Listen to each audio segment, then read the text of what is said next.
¿Qué tal, Unboxers? En nuestro capítulo anterior analizamos la gran explosión. Baby One More Time había pulverizado récords, había cambiado la estética visual del pop y había posicionado a Britney Spears como la nueva princesa indiscutible. La audiencia estaba cautivada. Pero en el implacable mundo del marketing de celebridades, un gran debut no significa un reinado. De hecho, a menudo es la trampa perfecta. Britney Unboxed. Muchas estrellas se quedan atrapadas en la imagen superficial del éxito inicial. Entonces, ¿cuál es la clave de la longevidad? En Britney Spears fue una gestión de la percepción impecable y una estrategia que supo jugar con la dualidad de marca que se había construido. Hoy vamos a desempacar cómo el equipo de Britney transformó un hit masivo en una marca global consolidada, a través de la maestría en la experiencia directa y un posicionamiento que apeló a todos, a los padres y crucialmente a los adolescentes, convirtiéndolos en el arma más letal que un artista puede poseer. Esto es, el arma de la lealtad, la ingeniería inquebrantable de una marca global. El paquete acaba de llegar y comenzamos a desempacarlo ahora mismo.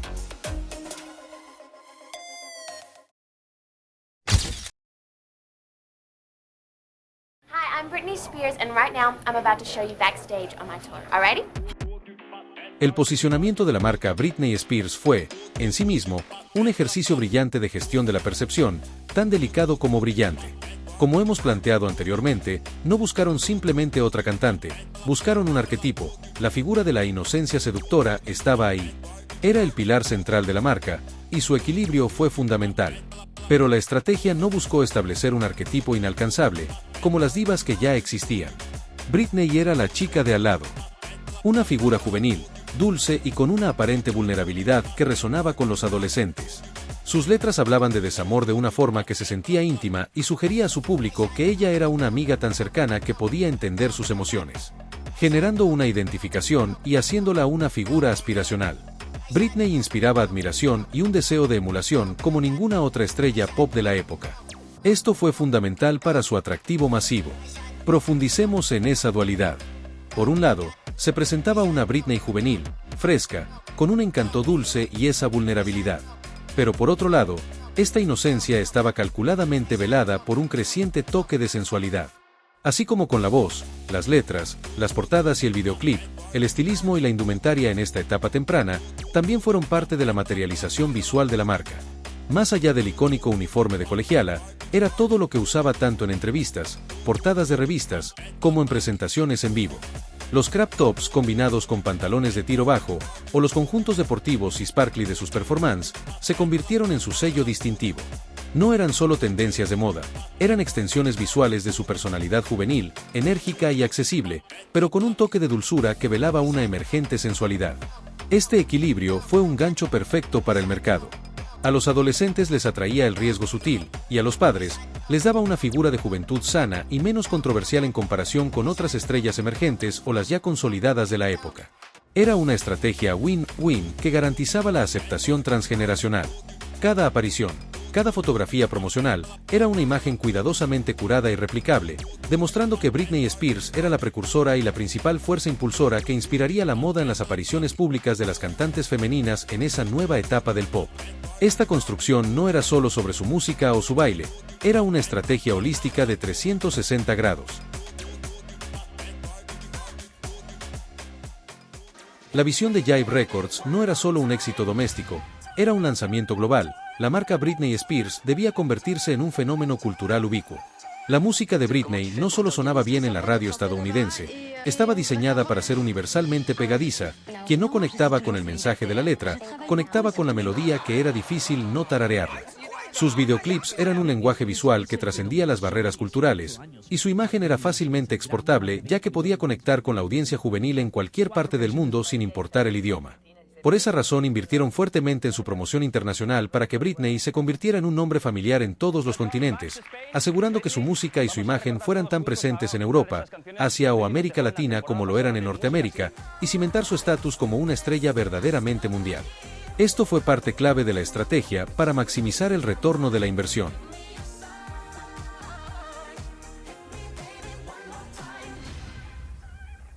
Debido a ese gran fenómeno cultural que fue Britney Spears, el éxito se expandió rápidamente más allá de la música. Se iniciaron líneas de merchandising de estilo de vida, desde accesorios como scrunchies, gomas de pelo, sets de maquillaje juvenil, muñecas al estilo Barbie y un sinfín de productos, además de colaborar con marcas de todo tipo y en todos los rincones del mundo que ahora querían ser parte de esta nueva revolución juvenil. Esta etapa dejó ver a los ejecutivos el poder de Britney para la persuasión de su público que hacían generar ganancias extras mediante otros productos y sentó las bases para la diversificación de ingresos. Una estrategia que sería la primera en ocasionar el éxito comercial y de marca pop global, pero también la que ocasionaría el colapso del imperio en un futuro no muy lejano en su carrera. Pero por ahora, esa diversificación de ingresos solo había consolidado su estatus como un producto de estilo de vida. Britney no solo vendía canciones, vendía una experiencia, una identidad aspiracional que las jóvenes querían incorporar en su día a día.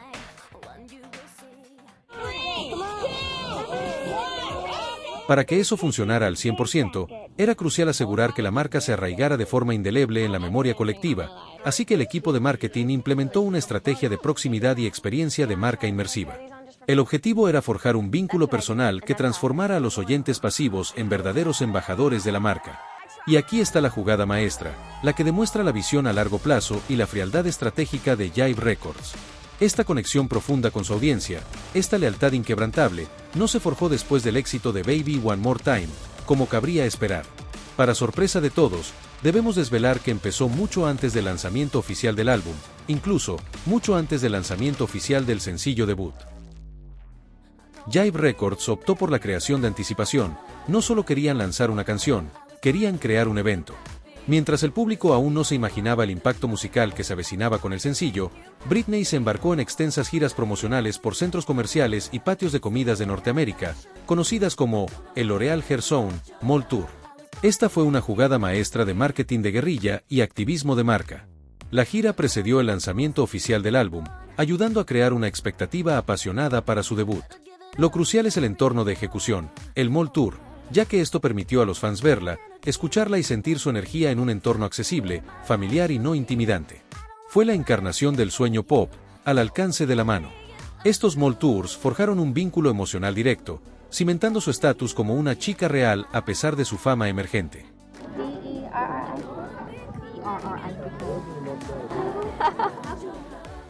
La semilla de la lealtad se plantó cara a cara, meses antes de que la canción fuera un fenómeno global.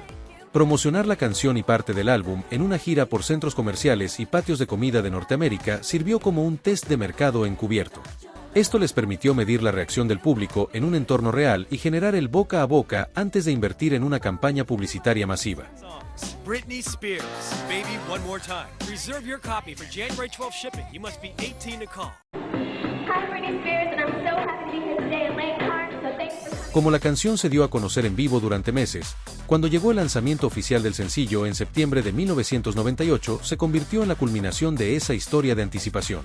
Para cuando la canción llegó a la radio y a las tiendas, el público ya estaba enganchado, ansioso por escuchar la versión de estudio y comprar el álbum posteriormente. Se priorizó la experiencia sensorial y la conexión personal que trascendiera la pantalla del televisor. Estas giras generaron una lealtad de base invaluable, transformando a los oyentes en evangelistas apasionados del nombre Britney Spears, dispuestos a comprar cada producto, replicar su estilo y defender a su ídolo por sobre todas las cosas. Con el territorio ganado y la base de fans leal, el siguiente paso era la validación de la marca en la vitrina más grande de la música pop para ese momento.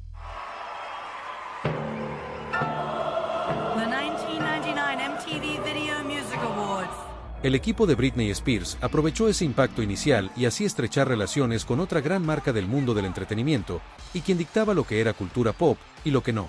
Hablamos de la cadena televisiva MTV y sus premios, los VMAs. Ellos eran el templo del pop. Tenían muchos ídolos a quien rezar, pero no tenían su deidad.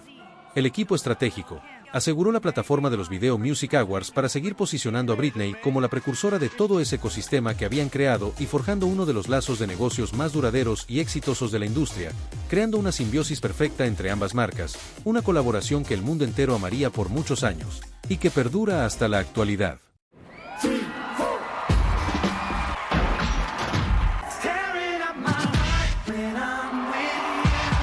La presentación en los MTV Video Music Awards de 1999, junto a la boy band NSYNC, fue la apoteosis de esta etapa. No. Here.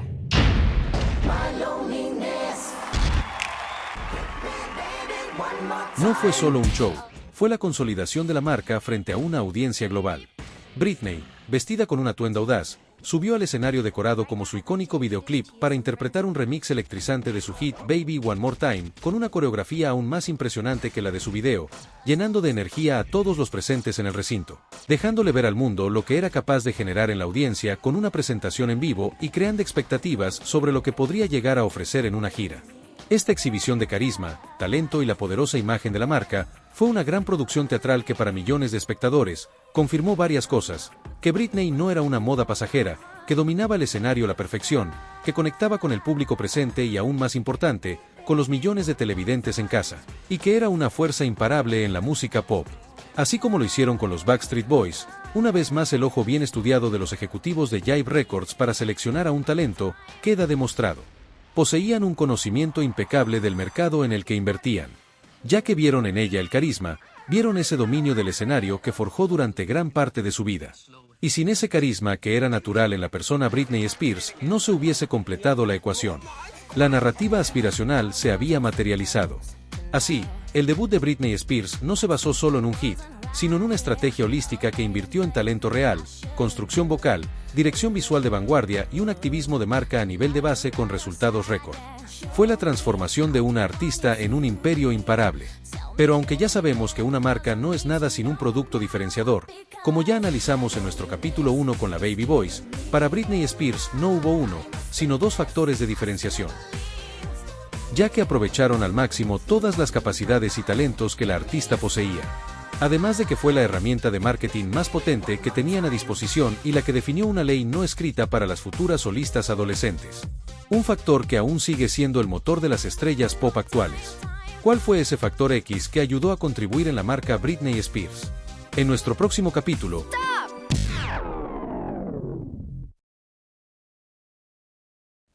Cierto. Hemos analizado la ingeniería inquebrantable que forjó a los fans de Britney Spears. Vimos cómo se consolidó un ejército de lealtad, listos para defender la marca. Y al desempacar esto, no podemos evitar notar un fenómeno similar que está ocurriendo justo aquí, en nuestra comunidad. Unboxers, el éxito de este canal no es solo nuestro análisis, es tu lealtad. Cada uno de ustedes han demostrado ser el núcleo de nuestra propia marca 360. Desde el primer video promocional, en nuestras redes sociales, han seguido cada paso desde el día 1. Cada suscriptor y comentario en nuestros análisis son el verdadero activo inquebrantable de este proyecto, demostrando por qué la V-Army tiene el título del mejor fandom del mundo. Queremos aprovechar este capítulo dedicado a la lealtad para devolverles ese apoyo. Su feedback y su engagement son el combustible que impulsa cada video. Por eso, desde Britney Unboxed, queremos agradecerles. Aquí hay un pequeño reconocimiento para algunos de los unboxers más dedicados que han construido esta comunidad con nosotros. Gracias por ser el mejor ejército de marketing orgánico que podríamos pedir. Ahora sí, en nuestro próximo capítulo, vamos a desempacar ese elemento que la convirtió en un fenómeno viral antes de las redes sociales.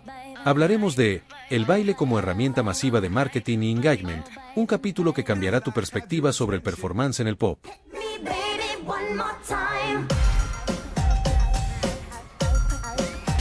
Si este análisis te ha cautivado, dale like, comenta, comparte, activa la campanita y por supuesto, suscríbete a Britney Unboxed para no perderte el resto de esta serie. Nos vemos en la próxima, Unboxers.